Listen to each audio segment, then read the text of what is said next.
of charcuterie? Do you mean like a selection of cheese, crackers, dried meat, and fruit? It's delicious. But that word is too fancy. I call it a cheese board or a snack board, and let me tell you, my body is ready for those anytime. Well, that's good, but we're going fancy today, because this is a snap review for Charcuterie, the board game. Charcuterie is a game for 2 to 6 players designed by Whitney Lorraine and Josh Camden that takes about a half an hour to play. The box says ages 14 and up, but it can definitely go a little bit younger than that. This one's published by Third World Studios. Let's start with the art in Charcuterie. Jola Sopek's illustrations look absolutely delectable. Thankfully, they're not quite realistic enough that we've ever taken a bite out of the components, but they do make me hungry. I think that next time we play, we should have a charcuterie board next to us so that we can eat while we play. What do you think of that? Sounds good to me. Anyway, in the game, there are crackers, meat, 6 kinds of cheese, and 4 kinds of dip. The player boards and central boards all look like wooden cutting boards too. The scoreboard even looks like it's got crumbs on it. I keep trying to brush them off. And don't forget the fruits and veggies.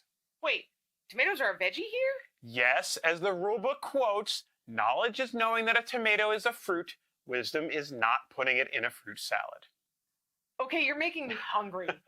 Let's move on to the mechanics. How do we play charcuterie? Well, after setting out some common objectives and the serving board, give each player a player board and 2 recipe cards. These recipes are secret endgame goals. Each player picks 1 recipe to keep and returns the other one. Each player gets 2 turns as the host. They take the bag of food tiles and pull out a certain number.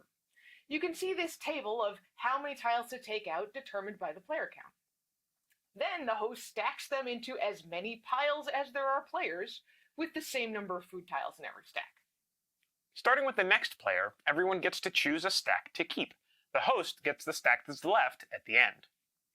Everyone arranges their food on their player board.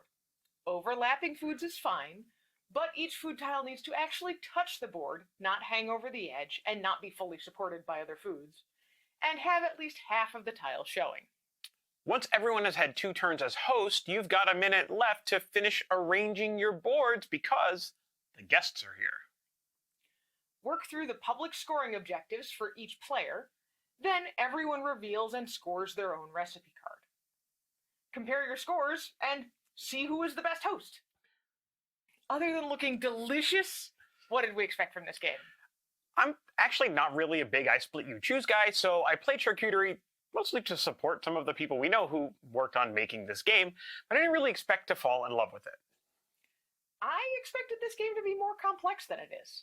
Making an attractive charcuterie board in real life is something I can't quite get the hang of. Still delicious, though. So that's kind of a surprise. What else surprised you about this game? Well, that it went so quickly.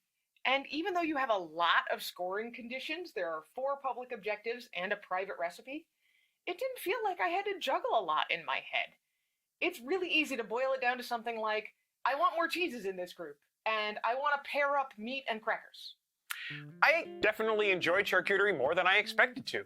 We played it while it was in development, and the team did a really good job refining the mechanics to handle edge cases a little bit differently and elegantly. The biggest problem that we ran into was when the goals either aligned too much or not at all, and it made for kind of a frustrating game experience to feel like you were forced into taking certain things because the game basically dictated you do it. Charcuterie boards are supposed to be about the art of the board, which is why I'm bad at them, and I did want to feel that here in this game, not just an obligation to take a certain thing because it was the right move, the correct thing to do. So do we recommend Charcuterie?